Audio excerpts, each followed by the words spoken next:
दोस्तों, किसी को बुरा बोलना, चुगली करना, बुराई करना, जलन व ईर्ष्या का भाव रखना, ये सब आपकी तरक्की व खुशियों को रोक देते हैं, आपके जीवन में गहरा प्रभाव डालते हैं। क्या भाग्य में लिखा कभी मिट सकता है? आज की इस सुंदर कहानी में आपको पता चलेगा कि जो कुछ भी हमारे जन्म से पहले लिखा जा चुका होता है, क्या उसको मिटाया जा सकता है?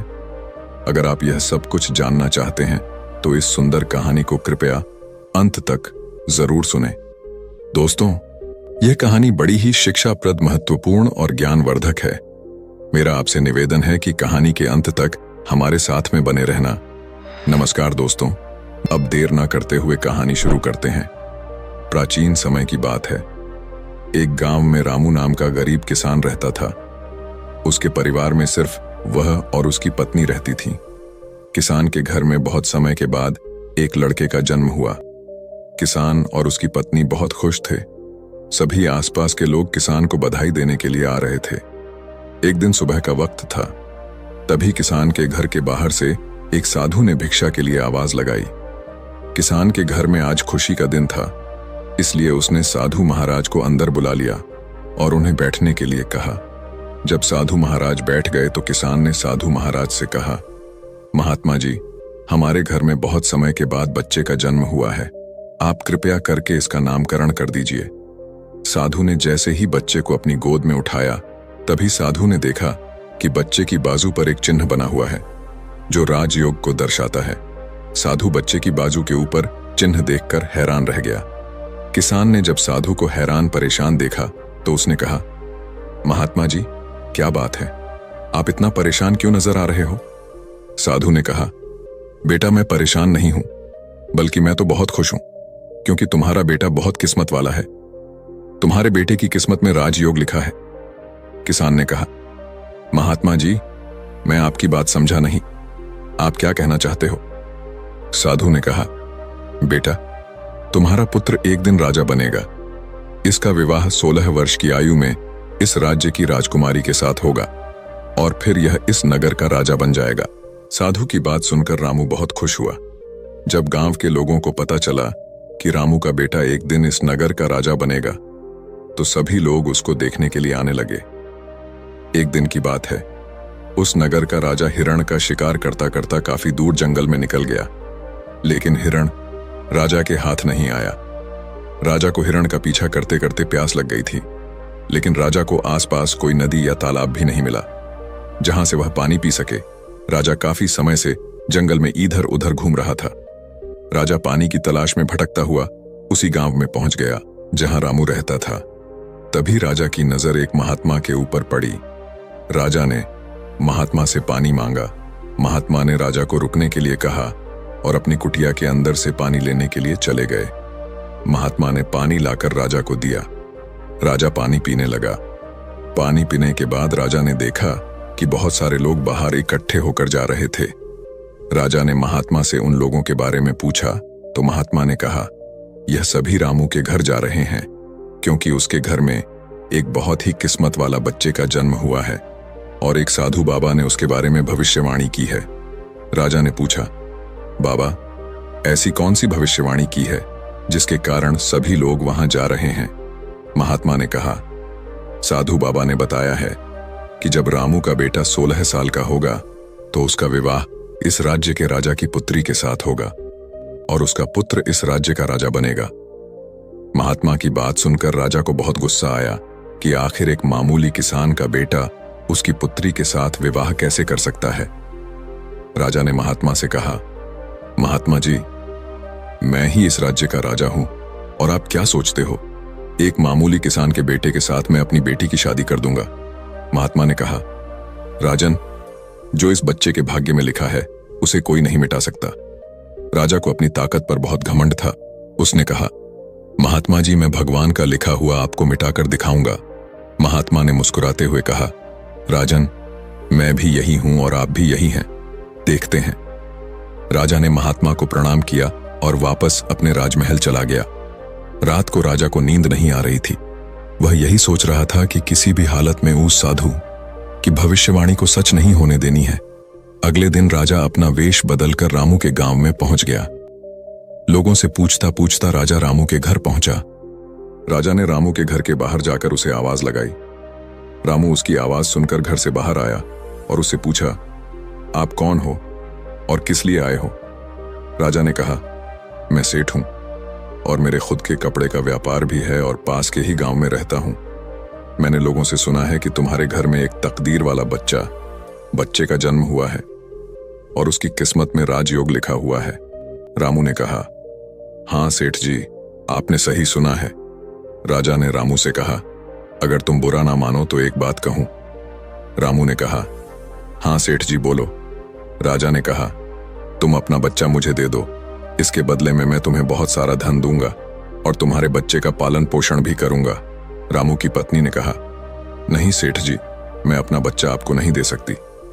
राजा ने कहा, तुम एक मामूली से किसान हो, तुम अपने बच्चे का पालन पोषण अच्छी तरह से कैसे कर सकोगे? रामू ने सेठ की बात सुनकर कहा, हाँ सेठ जी, आप ठीक कहते हो, हम इस बच्चे का पालन पोषण अच्छी तरह से नहीं कर सकेंगे। रामू की बात सुनकर उसकी पत्नी ने कहा, ठीक है सेठ जी, मैं आपको अपना बच्चा देने के लिए तैयार हूं, लेकिन जब यह 16 साल का हो जाएगा तब आप मुझे इसे वापस कर दोगे? राजा ने कहा, हाँ ठीक है, जब तुम्हारा बच्चा 16 वर्ष का हो जाएगा तो मैं इसे तुम्हें वापस कर दूंगा। यह कहकर राजा ने बच्चे को ले लिया और वहां से चला गया। राजा अपने साथ बच्चे को लेकर एक नदी पर पहुंचा। राजा ने सोचा था कि वह बच्चे को नदी में छोड़ देगा और उसकी मृत्यु हो जाएगी, लेकिन बच्चे का मासूम चेहरा देखकर उसको नदी में छोड़ने की हिम्मत नहीं हुई। बहुत सोचने के बाद राजा ने लकड़ी का एक संदूक लिया और बच्चे को संदूक में बंद करके पानी में बहा दिया। राजा ने सोचा संदूक गहरी नदी में जाकर अपने आप ही डूब जाएगा और यह बच्चा मर जाएगा। यह सोचकर राजा अब निश्चित होकर वापस राजमहल में चला गया कि अब यह बच्चा वापस नहीं आएगा और मेरी बेटी के साथ इसकी शादी भी नहीं होगी। मैंने भाग्य का लिखा हुआ मिटा दिया।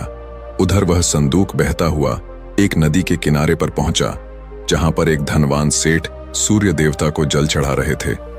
उस सेठ ने जब संदूक को खोलकर देखा तो उसके अंदर एक बच्चे को देखकर वह हैरान हो गए।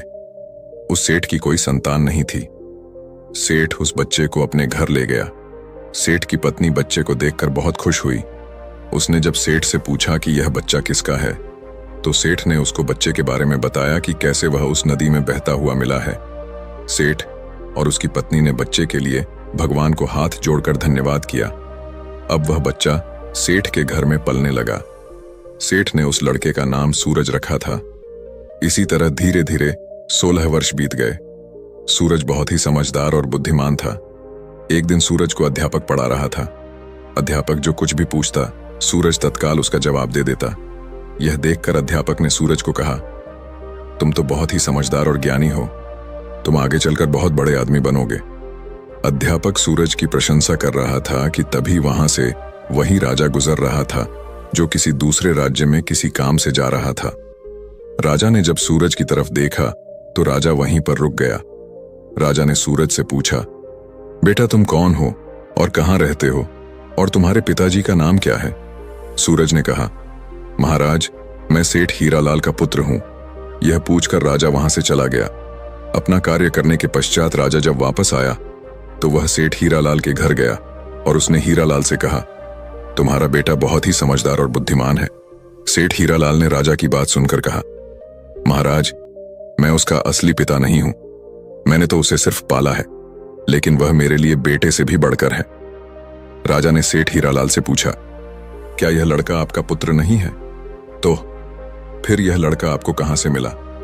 फिर सेठ हीरालाल ने राजा को सारी कहानी सुनाई कि कैसे वह उसे बहते हुए पानी में एक संदूक से मिला था। जब राजा ने सेठ हीरालाल की बात सुनी तो वह चौंक गया। राजा समझ गया था कि यह बच्चा वही है जिसे मैंने 16 साल पहले नदी में बहा दिया था। राजा और सेठ हीरालाल अभी बातें कर ही रहे थे कि वहां पर सूरज आ गया। राजा ने सूरज को देखा तो उसने सेठ हीरालाल से कहा, सेठ जी मुझे आगे किसी काम से जाना है, अगर आप अपने बेटे के हाथों मेरी एक चिट्ठी महारानी तक पहुंचा दो तो मैं उसको सोने की 50 मोहरें दूंगा। सूरज ने यह सुनकर राजा से कहा, हाँ महाराज क्यों नहीं, मैं आपकी चिट्ठी जरूर पहुंचा दूंगा। राजा ने चिट्ठी में चुपचाप एक संदेश लिखा और चिट्ठी के ऊपर मोहर लगा दी और चिट्ठी सूरज को पकड़ा दी और कहा कि बेटा यह लो, यह रानी तक पहुंचा देना। सूरज चिट्ठी लेकर चला गया। सूरज चलते चलते एक घने जंगल से गुजर रहा था कि वह रास्ता भटक गया। उसे रास्ता ढूंढते ढूंढते रात हो गई। सूरज रात गुजारने के लिए कोई जगह ढूंढने लगा। तभी उसकी नजर एक झोपड़ी के ऊपर पड़ी। सूरज ने सोचा, मैं रात यहीं पर बिता लेता हूं। यह सोचकर सूरज घोड़े से नीचे उतरा और झोपड़ी के अंदर चला गया। जब सूरज अंदर गया तो उसने देखा कि एक बूढ़ी औरत खाना बना रही थी। बूढ़ी औरत ने सूरज को देखा तो उससे पूछा कि बेटा तुम कौन हो और बिना इजाजत अंदर क्यों आए हो। सूरज ने अपने बारे में बताया कि वह रास्ता भटक गया है, इसलिए रात गुजारने के लिए यहाँ पर आया है। सूरज की बात सुनकर बूढ़ी औरत को उसके ऊपर दया आ गई, लेकिन फिर बूढ़ी औरत ने सूरज से कहा, बेटा तुम्हारा यहाँ पर रुकना ठीक नहीं है, क्योंकि यह डाकुओं का अड्डा है। अभी कुछ ही देर में डाकू आने वाले हैं। यदि उन्होंने तुम्हें यहाँ देख लिया तो तुम्हारे लिए परेशानी खड़ी हो जाएगी। सूरज ने कहा, लेकिन माताजी इतनी भयानक रात में मैं कहीं और जा भी नहीं सकता। अगर मैं बाहर गया तो जंगली जानवर मुझे खा जाएंगे। इससे अच्छा है मैं यहाँ कोने में जाकर लेट जाता हूँ। यह कहकर सूरज कोने में जाकर लेट गया। कुछ समय के बाद डाकू अपने घर वापस आए। डाकुओं ने जब घोड़े को बाहर देखा तो सूरज बूढ़ी माता से उसके बारे में पूछा। बूढ़ी माता ने उनको बताया कि इसका का नाम सूरज है। यह बहुत ही नेक दिल बच्चा है और यह राजा के काम से राजमहल जा रहा है। जब डाकुओं ने यह सुना तो उन्हें कुछ संदेह हुआ। वह राजा की हरकतों के बारे में जानते थे, इसलिए उन्होंने सूरज की जेब से चिट्ठी निकाली और उसे पढ़ने लगे। जैसे ही डाकुओं ने वह चिट्ठी पढ़ी तो वह सब समझ गए। बूढ़ी माता ने उनसे पूछा, चिट्ठी में क्या लिखा है।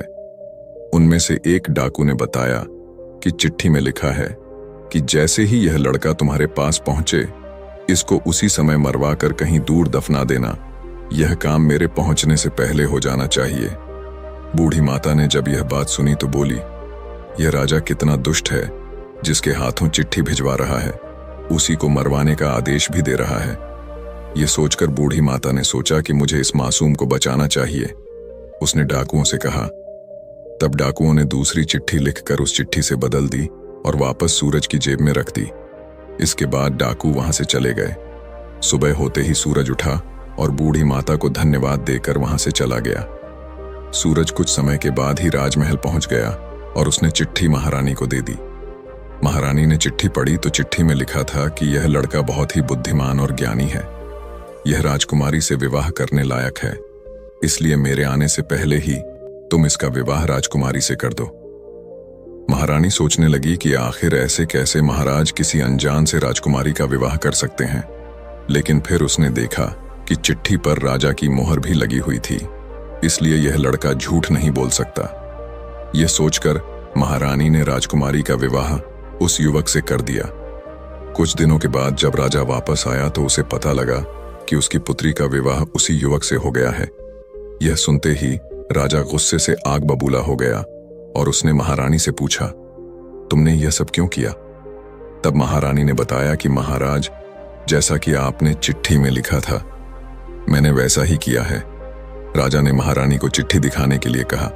जब महारानी ने चिट्ठी दिखाई तो राजा ने चिट्ठी में कुछ और ही लिखा पाया।